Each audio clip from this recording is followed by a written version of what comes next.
Hey there folks, Scottsdale Travel Chick Sidekick here to present our visitor guide on Buffalo, New York. Buffalo tends to be off the typical tourist radar, but don't let that stop you from spending some time here. Buffalo has a lot of surprising history, and it's a great place to explore over a weekend trip. In this video, we'll give you a bit of background on Buffalo and cover the top things you'll want to see and do on a 2 or 3 day visit. Okay, let's go. First up, just a little bit on Buffalo's background. Believe it or not, but Buffalo is the second largest city in New York State, behind only New York City itself, and is the undisputed economic and cultural center of Western New York. Buffalo is located on the western edge of New York State, on the shores of Lake Erie. It's not so far from both Ohio and Pennsylvania, and it's only a 30-minute drive to famous Niagara Falls and the Canadian border. Buffalo's history started out as a small backwater town until the completion of the Erie Canal in 1825. Then, Buffalo quickly grew both rich and populous due to its advantageous location at the western end of the canal. It's hard to overstate the importance of the Erie Canal in the development of Buffalo and America as an entire country during that time. If you'd like to learn more about that, please check out our other video dedicated to the Erie Canal. Just search Scottsdale Travel Chick Erie Canal. Over the next century, Buffalo maintained its prominence as a large manufacturing, shipping, and train hub until the 1950s and 60s. Then, industries slowly began to close and Buffalo began its gradual decline as people moved away from the area. Fast forward to today, and Buffalo has been undergoing a major revitalization the last couple of decades.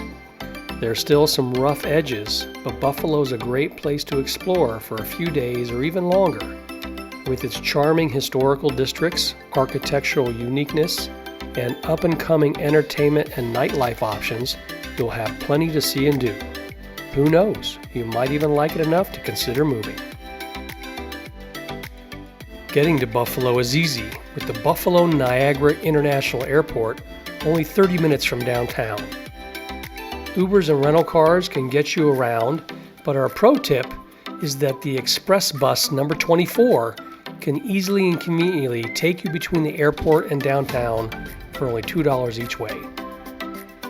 Once you're downtown, many of the sites we're seeing can be reached by foot, by Uber, or by using the city's bike share system called Ready Bike. There's even a small metro line running north-south through the center of the city, so you can really get away without renting a car if you want to. And, pro tip, the metro line is free to ride in the above-ground section directly downtown. Now, let's get to the top things to see and do in and around Buffalo. But before I get going, let me just call out the website visitbuffaloniagara.com. It has a ton of information, and it's an awesome resource to help you spend your time wisely. I use it a lot, so be sure to check it out. You won't be disappointed. Okay, back to those top sites to see and do. First up has to be the redeveloped Canalside area on the waterfront. Here you'll find the Ralph Wilson Children's Museum, the Key Arena, and the Veterans and Naval Military Park, where you can tour World War II era ships and a submarine. There's also a historic carousel here, originally built in 1924, which the kiddos can ride, as well as a lot of water activities and boat tours you can take in the summer season. The Erie Canal terminus and its history are also explored here, and be sure to check out multiple information boards with some great history. Next up, let's talk about all the unique architectural examples you'll have to explore in Buffalo. Likely not well known, but Buffalo was one of the largest and richest cities in America in the late 1800s, And with all that money and people came some great architecture. And lucky for you, Buffalo has done a decent job of protecting many of the older buildings and homes worth seeing.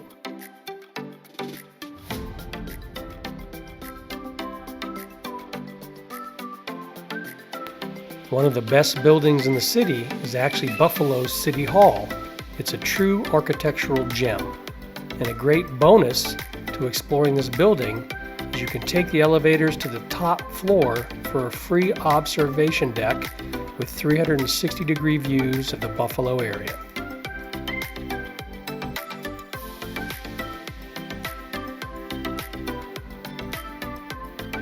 Shea's Performing Arts Center is another great building with some impressive history. First opened in 1926 with the advent of silent movies, it was designed to resemble European opera houses of the 17th century. Left in shambles and almost demolished in decades past, it now has been remodeled and seats over 3,000 people for touring Broadway shows and other large performances.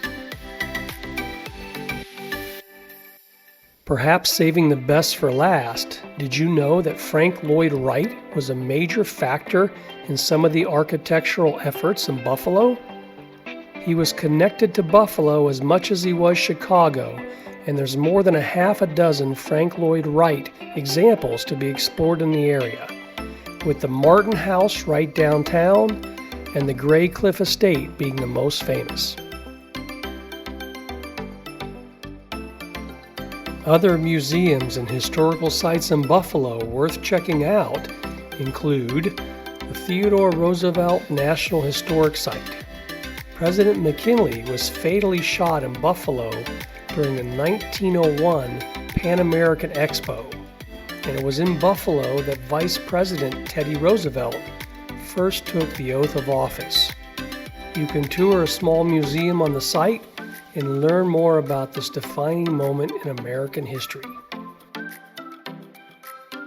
If you're into classic cars, then you'll enjoy the Pierce Arrow Transportation Museum, with dozens and dozens of vehicles from cars to trucks to motorcycles to bicycles and more. Many of the items on display are from the Pierce Arrow Company, which was headquartered in Buffalo in the early 1900s, but there are many other items.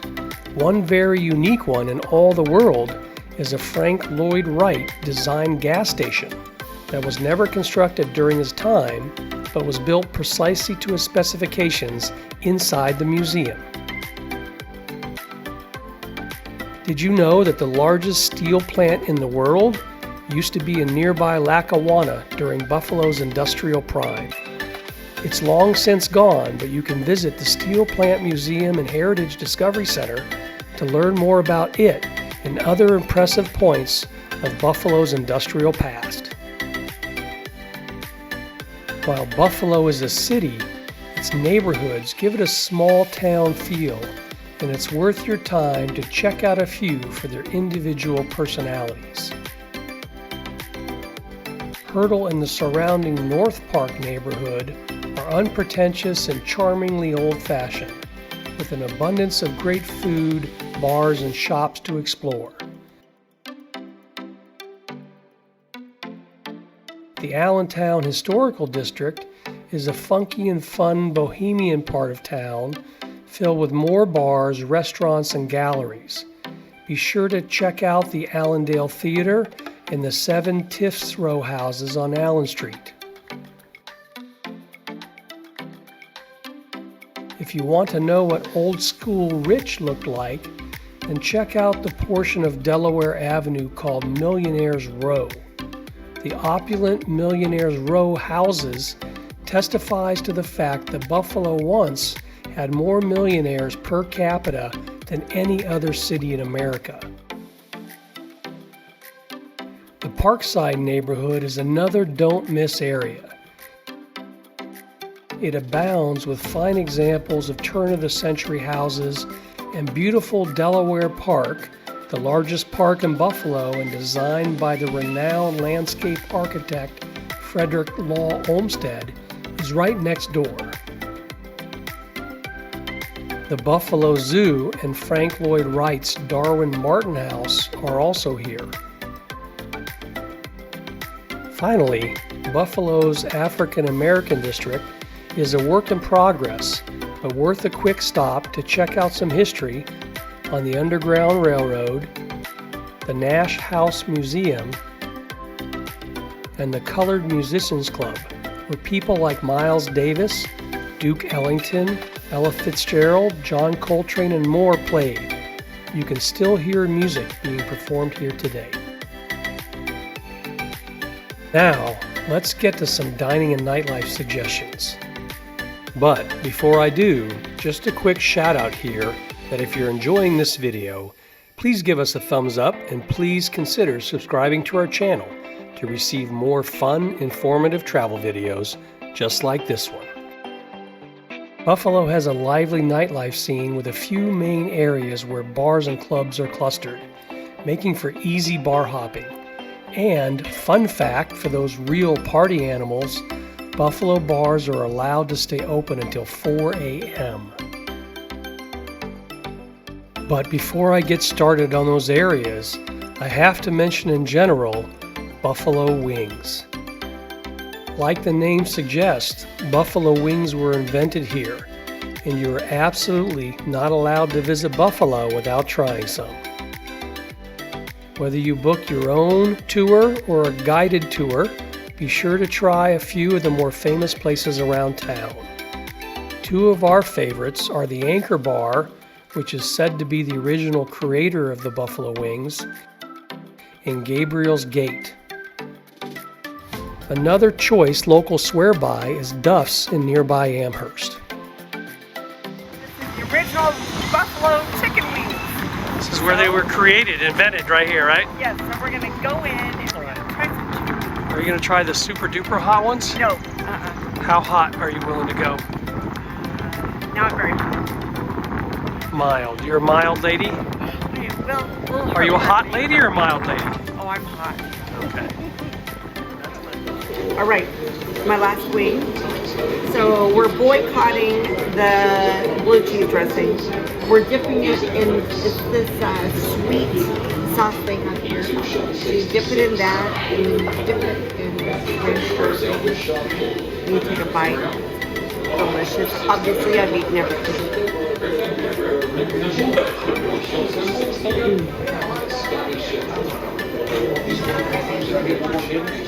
Okay, we're at Gabriel's Gate. This is our second order of wings. Before we were at another place.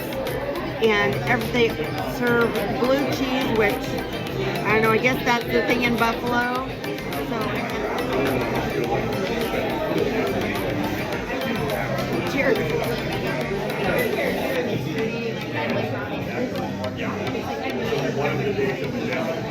Very good. Now, getting back to those nightlife areas, perhaps the top nightlife choice in Buffalo is directly downtown around Pearl and Chippewa streets. Here you'll find the most clubs and music venues and more upscale bars. In fact, the rooftop Sky Bar seems to be the trendy choice these days. Allentown Historical District is a bit north of Pearl and Chippewa and has a more historically local feel with shopping and street life. The more laid-back style gives you some great dive bars and cocktail bars, plus some great live music.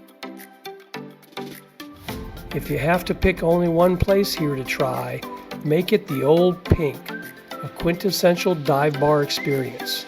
And a bonus point here, this is where Gabriel's Gate is with those great buffalo wings.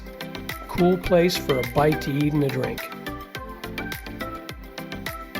The third choice around Buffalo for some decent nightlife out is Elmwood Village.